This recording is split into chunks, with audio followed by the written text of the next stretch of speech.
ನಮಸ್ಕಾರ ಗೆಳೆಯರೆ, ಫಸ್ಟ್ ಕನ್ನಡದ ಇದು ಸುದ್ದಿ ಅಂದ್ರೆ ವಿಶೇಷ ಕಾರ್ಯಕ್ರಮಕ್ಕೆ ಸ್ವಾಗತ. ನಾನು ಶ್ರೀದುರ್ಗಾ.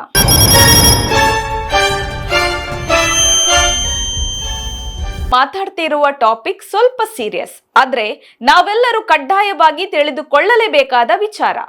ಸ್ಕ್ರೀನ್ ಮೇಲೆ ನೋಡ್ತಿದ್ದೀರಲ್ಲ, ಈ ಪೋಸ್ಟರ್ ಈಗ ಸೋಷಿಯಲ್ ಮೀಡಿಯಾದಲ್ಲಿ ಫುಲ್ ವೈರಲ್ ಆಗ್ತಿದೆ. ಉತ್ತರ ಕೊಡಿ ಕುಮಾರಣ್ಣ ಅಂತ ಡೈರೆಕ್ಟ್ ಆಗಿ ನಮ್ಮ ಮಾಜಿ ಮುಖ್ಯಮಂತ್ರಿ ಎಚ್.ಡಿ. ಕುಮಾರಸ್ವಾಮಿ ಅವರನ್ನ ಕೇಳ್ತಿದ್ದಾರೆ. ನಾವೆಲ್ಲರೂ ಎಲೆಕ್ಷನ್ ಟೈಮ್ ನಲ್ಲಿ ಭಾಷಣಗಳನ್ನ ಕೇಳಿ ಚಪ್ಪಾಳೆ ತಟ್ತೀವಿ, ಆದ್ರೆ ಎಲೆಕ್ಷನ್ ಮುಗಿದ ಮೇಲೆ ಪ್ರಶ್ನೆ ಕೇಳೋದನ್ನೇ ಮರೆತು ಬಿಡ್ತೀವಿ. ಆದ್ರೆ ಇಲ್ಲಿ 3 ಸಾಲಿಡ್ ಪ್ರಶ್ನೆಗಳನ್ನ ಕೇಳಲಾಗಿದೆ. ಒಂದಾನೊಂದು ಕಾಲದಲ್ಲಿ ನಾನು ಜಾತ್ಯತೀತ, ನಾನು ರೈತನ ಮಗ, ಯಾರ ಹಂಗಿನಲ್ಲೂ ನಾನು ಇರಲ್ಲ ಅಂತಿದ್ದ ಕುಮಾರಣ್ಣ ಇವತ್ತು ಸೆಂಟ್ರಲ್ ನಲ್ಲಿ ಯಾರ ಜೊತೆಗೆ ಮೈತ್ರಿ ಮಾಡಿಕೊಂಡಿದ್ದಾರೆ ಅನ್ನೋದು ನಿಮಗೆಲ್ಲ ಗೊತ್ತೇ ಇದೆ. ರಾಜಕೀಯದಲ್ಲಿ ನಿನ್ನೆ ಬೈದುಕೊಂಡವರು ಇವತ್ತು ಅಪ್ಪಿಕೊಳ್ತಾರೆ. ಅದು ಕಾಮನ್ ಬಿಡಿ. ಆದ್ರೆ ಐಡಿಯಾಲಜಿ, ಸಿದ್ಧಾಂತ ಅದನ್ನ ಗಾಳಿಗೆ ತೋರಿ ಕೇವಲ ಪವರ್ಗಾಗಿ ರಾಜಕಾರಣ ಮಾಡ್ತಿದ್ದಾರ ಅನ್ನೋ ಡೌಟ್ ನಮ್ಮಂತ ಯುವಕರಿಗೆ ಬರೋದು ಸಹಜ. ಈ ಪೋಸ್ಟರ್ ನಲ್ಲಿ ಕೇಳಿರೋ ಪ್ರಶ್ನೆಗಳು ಕೇವಲ ಕಾಂಗ್ರೆಸ್ನವರ ಪ್ರಶ್ನೆಗಳಲ್ಲ, ಇದು ಪ್ರತಿಯೊಬ್ಬ ಪ್ರಜ್ಞಾವಂತ ಯುವಕ ಕೇಳಬೇಕಾದ ಪ್ರಶ್ನೆಗಳು. ಬನ್ನಿ, ಈ ಪೋಸ್ಟರ್ನ ಒಂದೊಂದು ಪ್ರಶ್ನೆಗಳನ್ನ ಬಿಡಿಸಿ ಇದರ ಹಿಂದಿರುವ ಅಸಲಿ ಪಾಲಿಟಿಕ್ಸ್ ಏನು ಅಂತ ಡಿಕೋಡ್ ಮಾಡೋಣ. ವಿಡಿಯೋನ ಕೊನೆವರೆಗೂ ನೋಡಿ, ಯಾಕೆಂದ್ರೆ ಲಾಜಿಕ್ ಮಿಸ್ ಆದ್ರೆ ಮ್ಯಾಜಿಕ್ ಅರ್ಥ ಆಗಲ್ಲ. 6 ಕೋಟಿ ಮತದಾರರ ನಾಪತ್ತೆ ರಹಸ್ಯ. ಇಲ್ಲಿರೋ ಮೊದಲನೇ ಶಾಕಿಂಗ್ ನಂಬರ್ ನೋಡಿ, 6 ಕೋಟಿ. ಎಸ್, 6 ಕೋಟಿ ಜನ ಮತದಾರರನ್ನ ಡಿಲೀಟ್ ಮಾಡಲಾಗಿದೆ ಅನ್ನೋದು ಸಣ್ಣ ವಿಚಾರನ? ನಮ್ಮ ದೇಶದಲ್ಲಿ ಒಂದು ವೋಟ್ ನಿಂದ ಸರ್ಕಾರ ಬಿದ್ದಿರೋ ಹಿಸ್ಟ್ರಿ ಇದೆ. ಅಂಥದ್ರಲ್ಲಿ 6 ಕೋಟಿ ಅಂದ್ರೆ ಒಂದು ದೊಡ್ಡ ದೇಶದ ಪಾಪ್ಯುಲೇಷನ್.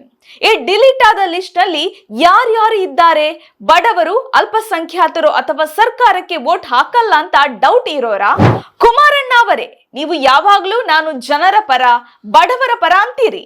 ಆದ್ರೆ ನಿಮ್ಮದೇ ಮೈತ್ರಿ ಸರ್ಕಾರ ಕೇಂದ್ರದಲ್ಲಿ ಇದ್ದಾಗ ಈ ಮಟ್ಟದ ವೋಟರ್ಸ್ ಡಿಲೀಟ್ ಆಗ್ತಾರೆ ಅಂದ್ರೆ ನೀವು ಯಾಕೆ ಸೈಲೆಂಟ್ ಆಗ್ತಿದ್ದೀರಾ? ಪ್ರಜಾಪ್ರಭುತ್ವದ ಅಡಿಪಾಯವೇ ಮತದಾನ. ಆ ಮತದಾನದ ಹಕ್ಕನ್ನೇ ಕಿತ್ತುಕೊಳ್ಳುವಾಗ ಕೇವಲ ಮೈತ್ರಿ ಧರ್ಮ ಪಾಲನೆ ಮಾಡೋಕ್ಕೋಸ್ಕರ ನೀವು ಬಾಯಿ ಮುಚ್ಚಿಕೊಂಡಿರುವುದು ಎಷ್ಟು ಸರಿ? ಗೆಳೆಯರೆ, ನೀವೇ ಯೋಚನೆ ಮಾಡಿ. ನಿಮಗೊಂದು ವೋಟರ್ ಐಡಿ ಮಾಡ್ಸೋಕೆ 10 ಆಫೀಸ್ಗೆ ಅಲೆಯಬೇಕು. ಆದ್ರೆ ಒಂದೇ ಏಟಿಗೆ 7 ಕೋಟಿ ಹೆಸರುಗಳು ಡಿಲೀಟ್ ಆಗುತ್ತೆ ಅಂದ್ರೆ ಇದರ ಹಿಂದೆ ಎಂತ ಸಿಸ್ಟಮ್ಯಾಟಿಕ್ ಗೇಮ್ ನಡೀತಾ ಇದೆ ಅಂತ ಅರ್ಥ ಮಾಡ್ಕೊಳ್ಳಿ. ಕುಮಾರಸ್ವಾಮಿ ಅವರು ಇದಕ್ಕೆ ಧ್ವನಿ ಎತ್ತಬೇಕಲ್ವಾ? ಬದಲಾಗಿ ಅವರು NDA ಒಕ್ಕೂಟದಲ್ಲಿ ಸೇರಿಕೊಂಡು ಈ ಎಲ್ಲಾ ಅನ್ಯಾಯಗಳಿಗೂ ಜೈ ಅಂತಿದ್ದಾರಾ? ಇದು ನಾವೆಲ್ಲರೂ ಕೇಳಲೇಬೇಕಾದ ಮೊದಲನೇ ಪ್ರಶ್ನೆ. ಅಕ್ರಮ ಬಾಂಗ್ಲಾ ವಲಸಿಗರು ಬರೀ ಬೂಚಾಂಡಿನ? ಈಗ ಬರೋಣ ಅಸಲಿ ಮ್ಯಾಟರ್ಗೆ. ಪೋಸ್ಟರ್ನ ಮೊದಲನೇ ಪ್ರಶ್ನೆ, ಇದುವರೆಗೆ ನೀವು ಎಷ್ಟು ಮಂದಿ ಅಕ್ರಮ ಬಾಂಗ್ಲಾ ವಲಸಿಗರನ್ನ ಪತ್ತೆ ಮಾಡಿದ್ದೀರಿ? ಈ ಬಾಂಗ್ಲಾ ವಲಸಿಗರು ಅನ್ನೋ ಪದ ಇದೆಯಲ್ಲ, ಇದು ನಮ್ಮ ದೇಶದ ಪಾಲಿಟಿಕ್ಸ್ ನಲ್ಲಿ ಒಂದು ದೊಡ್ಡ ಬ್ರಹ್ಮಾಸ್ತ್ರ. ಎಲೆಕ್ಷನ್ ಹತ್ರ ಬಂತು ಅಂದ್ರೆ ಸಾಕು, ಬಾಂಗ್ಲಾದೇಶದವರು ಬಂದ್ಬಿಟ್ರು, ನಮ್ಮ ಕೆಲಸ ಕಿತ್ಕೊಂಡ್ರು, ದೇಶಕ್ಕೆ ಅಪಾಯ ಅಂತ ಭಾಷಣ ಶುರು ಮಾಡ್ತಾರೆ. ಕುಮಾರಣ್ಣ ಕೂಡ ಈಗ ಅದೇ ಟ್ರೆಂಡ್ ಫಾಲೋ ಮಾಡ್ತಿದ್ದಾರಾ? ಈ ಪ್ರಶ್ನೆ ಕೇಳ್ತಿರೋದು ಯಾಕೆ ಅಂದ್ರೆ ಕೇಂದ್ರದಲ್ಲಿ 12 ವರ್ಷದಿಂದ ಇರೋದು ಇವರದ್ದೇ ಮೈತ್ರಿ ಸರ್ಕಾರ. ನಿಮ್ಮ ಹತ್ರ ಇಂಟೆಲಿಜೆನ್ಸ್ ಇದೆ, ಹೋಮ್ ಮಿನಿಸ್ಟ್ರಿ ಇದೆ, ಪೊಲೀಸ್ ಫೋರ್ಸ್ ಕೂಡ ಇದೆ. ಹಾಗಾದ್ರೆ ಈ 10 ವರ್ಷದಲ್ಲಿ ನೀವೆಷ್ಟು ಜನ ಬಾಂಗ್ಲಾ ವಲಸಿಗರನ್ನ ಪತ್ತೆ ಮಾಡಿದ್ರಿ? ಡಾಟಾ ಎಲ್ಲಿದೆ?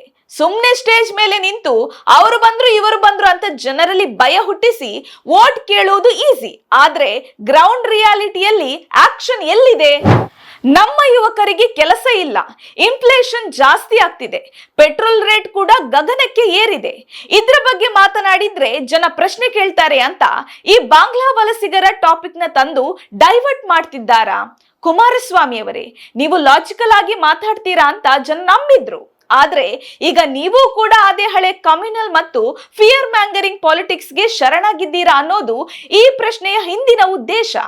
ಯುವಕರು ಇಲ್ಲಿ ಡಾಟಾ ಕೇಳ್ತಿದ್ದಾರೆ, ಎಮೋಷನಲ್ ಡ್ರಾಮಾ ಅಲ್ಲ. ಡಿಪೋರ್ಟೇಷನ್ ಕತೆ ಆಕ್ಷನ್ ಎಲ್ಲಿದೆ? ಇದ್ರ ಕಂಟಿನ್ಯೂಷನ್ ಆಗಿ 2ನೇ ಪ್ರಶ್ನೆ ನೋಡಿ, ಎಷ್ಟು ಮಂದಿ ವಲಸಿಗರನ್ನ ದೇಶದಿಂದ ಹೊರಗಡೆ ಕಳುಹಿಸಿದ್ದೀರಿ? ಇದು ಪಕ್ಕಾ ಲಾಜಿಕಲ್ ಕ್ವಶನ್. ನೀವು ಪತ್ತೆ ಮಾಡಿದ್ದೀರಿ ಅಂತ ಇಟ್ಕೊಳ್ಳೋಣ. ಹಾಗಾದ್ರೆ ಅವರನ್ನ ವಾಪಸ್ ಕಳಿಸಿದ ಲೆಕ್ಕ ಎಲ್ಲಿ? ಡಾಕ್ಯುಮೆಂಟ್ ತೋರಿಸಿ. ಎಲೆಕ್ಷನ್ ರ್ಯಾಲಿಗಳಲ್ಲಿ ಮೈಕ್ ಹಿಡಿದು ಗಂಟಲು ಹರಿಯೋ ಹಾಗೆ ಕೂಗೋ ಲೀಡರ್ಸ್ ಪಾರ್ಲಿಮೆಂಟ್ ನಲ್ಲಿ ರಿಪೋರ್ಟ್ ಸಬ್ಮಿಟ್ ಮಾಡುವಾಗ ಯಾಕೆ ನಂಬರ್ಸ್ ತೋರಿಸಲ್ಲ? ಅಂದ್ರೆ ಇದರ ಅರ್ಥ ಏನು? ಕೇವಲ ವೋಟ್ ಬ್ಯಾಂಕಿಗಾಗಿ ಒಂದು ಕಾಲ್ಪನಿಕ ಶತ್ರುವನ್ನ ಸೃಷ್ಟಿ ಮಾಡ್ತಿದ್ದಾರಾ? ಕುಮಾರಸ್ವಾಮಿ ಅವರು ಯಾವಾಗ್ಲೂ ನಾನು ಪಾರದರ್ಶಕ ಆಡಳಿತ ಕೊಡ್ತೀನಿ ಅಂತ ಹೇಳ್ತಾರೆ. ಹಾಗಾದ್ರೆ ನಿಮ್ಮ ಮೈತ್ರಿ ಸರ್ಕಾರಕ್ಕೆ ಕೇಳಿ ಸ್ವಾಮಿ, ನೀವೆಷ್ಟು ಜನರನ್ನ ಡಿಪೋರ್ಟ್ ಮಾಡಿದ್ರಿ ಅಂತ. ಆದ್ರೆ ಅವರು ಕೇಳಲ್ಲ. ಯಾಕೆಂದ್ರೆ ಕೇಳಿದ್ರೆ ಮೈತ್ರಿ ಮುರಿದು ಬೀಳೋ ಭಯ. ಅಧಿಕಾರಕ್ಕೋಸ್ಕರ ಇಷ್ಟೊಂದು ಕಾಂಪ್ರಮೈಸ್ ಆಗ್ಬೇಕಾ? ಯುವಕರಿಗೆ ಈ ಪಾಲಿಟಿಕ್ಸ್ ಅರ್ಥ ಆಗ್ತಿಲ್ಲ ಅನ್ಕೊಂಡಿದ್ದೀರಾ? ನಾವು ಪ್ರತಿದಿನ ಟ್ವಿಟ್ಟರ್, ಇನ್ಸ್ಟಾಗ್ರಾಮ್ ನಲ್ಲಿ ನ್ಯೂಸ್ ಫಾಲೋ ಮಾಡ್ತೀವಿ. ನಮಗೆ ಫ್ಯಾಕ್ಟ್ಸ್ ಬೇಕು, ಫೇಕ್ ನ್ಯೂಸ್ ಅಲ್ಲ. ಇವತ್ತು ಕುಮಾರಣ್ಣ ಅವರು ಬಿಜೆಪಿ ಜೊತೆ ಸೇರಿಕೊಂಡು ಈ ತರಹದ ಸೆನ್ಸಿಟಿವ್ ಇಶ್ಯೂಗಳ ಮೇಲೆ ರಾಜಕೀಯ ಮಾಡ್ತಿರೋದು ಅವರ ರಾಜಕೀಯ ಅಸ್ತಿತ್ವದ ಅತಿ ದೊಡ್ಡ ವಿಪರ್ಯಾಸ. ಇದು ನಿಜಕ್ಕೂ ಅವರ ಒರಿಜಿನಲ್ ಐಡಿಯಾಲಜಿನ ಅಥವಾ ಕೇವಲ ಸರ್ವೈವಲ್ ಟ್ಯಾಕ್ಸಿಕಾ? ಕಾಮೆಂಟ್ ಮಾಡಿ ಗೆಳೆಯರೆ. ಇದು final and the most important ಪ್ರಶ್ನೆ. ನಿಮ್ಮ ಬೆಂಬಲಿತ ಕೇಂದ್ರ ಬಿಜೆಪಿ ಸರ್ಕಾರಕ್ಕೆ ಶ್ವೇತಪತ್ರ ಹೊರಡಿಸಲು ಹೇಳಿ. ಶ್ವೇತಪತ್ರ ಅಂದ್ರೆ ಏನು ಗೊತ್ತಾ? ಸರ್ಕಾರ ಅಧಿಕೃತವಾಗಿ ಫ್ಯಾಕ್ಟ್ಸ್ ಅಂಡ್ ಫಿಗರ್ಸ್ ಜೊತೆಗೆ ರಿಪೋರ್ಟ್ ಕೊಡುವುದು. ಬರೀ ಬಾಯಲ್ಲಿ ಲಕ್ಷಾಂತರ ಜನ ನುಸುಳಿದ್ದಾರೆ ಅಂತ ಹೇಳೋದಲ್ಲ. ಅಫಿಷಿಯಲ್ ಆಗಿ ಪಾರ್ಲಿಮೆಂಟ್ ನಲ್ಲಿ ಇಷ್ಟು ಜನ ಬಂದಿದ್ದಾರೆ, ಇಷ್ಟು ಜನರನ್ನ ಹಿಡಿದಿದ್ದೀವಿ, ಇಷ್ಟು ಜನರನ್ನ ವಾಪಸ್ ಕಳಿಸಿದೀವಿ ಅಂತ ಲೆಕ್ಕ ಕೊಡ್ಬೇಕು. ಕುಮಾರಸ್ವಾಮಿ ಅವರೇ, ನೀವು ನಿಜಕ್ಕೂ ರಾಜ್ಯದ ಹಿತದೃಷ್ಟಿಯಿಂದ ಮೈತ್ರಿ ಮಾಡಿಕೊಂಡಿದ್ದೀರಾ ಅಂದ್ರೆ ದಮ್ ಇದ್ರೆ ನಿಮ್ಮ ಪಾರ್ಟ್ನರ್ಸ್ ಹತ್ರ ಈ ಶ್ವೇತ ಪತ್ರ ಹೊರಡಿಸಿ. ಆಗ ಕರ್ನಾಟಕದ ಜನ ನಿಮ್ಮನ್ನ ನಂಬ್ತಾರೆ. ಆದ್ರೆ ನೀವು ಹಾಗೆ ಮಾಡಲ್ಲ. ಯಾಕೆಂದ್ರೆ ಸತ್ಯ ಹೊರಗಡೆ ಬಂದ್ರೆ ಈ ಬಾಂಗ್ಲಾ ವಲಸಿಗರು ಅನ್ನೋ ಇಶ್ಯೂ ಮೇಲೆ ಮುಂದಿನ ಎಲೆಕ್ಷನ್ ನಲ್ಲಿ ವೋಟ್ ಕೇಳೋಕೆ ಆಗಲ್ಲ. ಇದೊಂದು ಪೊಲಿಟಿಕಲ್ ಟೂಲ್ ಅಷ್ಟೇ. ನಮ್ಮ ಯುವಕರು ಅರ್ಥ ಮಾಡಿಕೊಳ್ಬೇಕಾಗಿರುವುದು ಇದೆ. ನಮ್ಮನ್ನ ಎಮೋಷನಲ್ ಆಗಿ ಬ್ಲಾಕ್ ಮೇಲ್ ಮಾಡಿ ಧರ್ಮದ ಹೆಸರಲ್ಲಿ, ದೇಶಭಕ್ತಿಯ ಹೆಸರಲ್ಲಿ ಬ್ರೇನ್ ವಾಶ್ ಮಾಡ್ತಿದ್ದಾರೆ. ಕುಮಾರಸ್ವಾಮಿ ಅವರಂತಹ ಸೀನಿಯರ್ ಲೀಡರ್ಸ್ ರೀಜನಲ್ ಪಾರ್ಟಿ ಇಟ್ಕೊಂಡು ನ್ಯಾಷನಲ್ ಲೆವೆಲ್ ನಲ್ಲಿ ಒಂದು ಪ್ರಬಲ ಧ್ವನಿಯಾಗಬೇಕಿತ್ತು. ಆದ್ರೆ ಇವತ್ತು ಅವರು ಕೇವಲ ಒಂದು ನ್ಯಾಷನಲ್ ಪಾರ್ಟಿಯ ಅಜೆಂಡಾಗೆ ತಲೆಬಾಗಿ ತಮ್ಮ ಮೂಲ ಸಿದ್ಧಾಂತಗಳನ್ನೇ ಮರೆತಿದ್ದಾರೆ. ಇದು ಕನ್ನಡಿಗರಿಗೆ, ಅದರಲ್ಲೂ ಪ್ರಾದೇಶಿಕ ಅಸ್ಮಿತೆಯನ್ನು ನಂಬುವ ಯುವಕರಿಗೆ ಮಾಡ್ತಿರುವ ದೊಡ್ಡ ದ್ರೋಹ ಅಲ್ವಾ? ಈ ಕಂಪ್ಲೀಟ್ ಅನಾಲಿಸಿಸ್ ನ ಸಮ್ಮರಿ ಇಷ್ಟೇ. ಉತ್ತರ ಕೊಡಿ ಕುಮಾರಣ್ಣ ಅನ್ನೋದು ಬರೀ ಒಂದು ಪೋಸ್ಟರ್ ಅಲ್ಲ, ಇದೊಂದು ಕನ್ನಡಿ. ಈ ಕನ್ನಡಿ ಕುಮಾರಸ್ವಾಮಿ ಅವರ ಬಲವಾದ ರಾಜಕೀಯ ಬಣ್ಣವನ್ನ, ಅವರ ದ್ವಂದ್ವ ನಿಲುವನ್ನ ನಮಗೆಲ್ಲರಿಗೂ ತೋರಿಸ್ತಾ ಇದೆ. ಅಧಿಕಾರಕ್ಕಾಗಿ ಯಾರು ಯಾರ ಜೊತೆ ಬೇಕಾದ್ರೂ ಸೇರಬಹುದು, ಆದ್ರೆ ಜನರನ್ನ ಮೂರ್ಖರನ್ನಾಗಿ ಮಾಡೋದು ಬಿಡಬೇಕು. 6 ಕೋಟಿ ವೋಟರ್ಸ್ ಡಿಲೀಟ್ ಆಗಿರೋದು ಬಾಂಗ್ಲಾ ವಲಸಿಗರ ಹೆಸರಲ್ಲಿ ನಡೀತಿರುವ ಬೋಗಸ್ ಪೊಲಿಟಿಕ್ಸ್ ಮತ್ತು ಶ್ವೇತಪತ್ರ ಹೊರಡಿಸಲು ಇರೋ ಭಯ, ಇವೆಲ್ಲವೂ ಸೂಚಿಸುವುದು ಒಂದೇ. ಅವರಿಗೆ ಬೇಕಾಗಿರುವುದು ನಮ್ಮ ವೋಟ್, ನಮ್ಮ ಡೆವಲಪ್ಮೆಂಟ್ ಅಲ್ಲ. ನಾವು ಯುವಕರು ಫೇಕ್ ನ್ಯೂಸ್ ಫ್ಯಾಕ್ಟರಿಗಳಿಗೆ ಬಲಿಯಾಗಬಾರ್ದು. ನಮಗೆ ಪ್ರಶ್ನೆ ಕೇಳುವ ತಾಕತ್ತು ಇರಬೇಕು. ಕುಮಾರಸ್ವಾಮಿ ಅವರು ಆಗಿರಬಹುದು ಅಥವಾ ಯಾವುದೇ ಲೀಡರ್ಸ್ ಆಗಿರಬಹುದು, ಪ್ರಶ್ನೆ ಕೇಳೋದನ್ನ ನಿಲ್ಲಿಸಬೇಡಿ.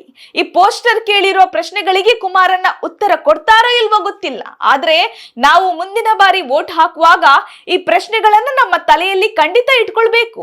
ನಿಮ್ಮ ಅನಿಸಿಕೆ ಏನು? ಕುಮಾರಸ್ವಾಮಿ ಅವರ ಈ ನಡೆಯ ಬಗ್ಗೆ ನೀವೇನಂತೀರಾ? ಈ ಡೇಟಾ ಮತ್ತು ಪೊಲಿಟಿಕ್ಸ್ ಬಗ್ಗೆ ನಿಮ್ಮ ಒಪಿನಿಯನ್ ನ ಕಮೆಂಟ್ ಸೆಕ್ಷನ್ ಅಲ್ಲಿ ತಿಳಿಸಿ. ವಿಡಿಯೋ ಇಷ್ಟ ಆದ್ರೆ ಲೈಕ್ ಮಾಡಿ, ಶೇರ್ ಮಾಡಿ, ಸಬ್ಸ್ಕ್ರೈಬ್ ಆಗೋದನ್ನ ಮರೆಯಬೇಡಿ. ಸಿಗೋಣ ಮುಂದಿನ ವಿಡಿಯೋದಲ್ಲಿ. ಅಲ್ಲಿಯವರೆಗೆ ಟೇಕ್ ಕೇರ್. ಜೈ ಹಿಂದ್, ಜೈ ಕರ್ನಾಟಕ.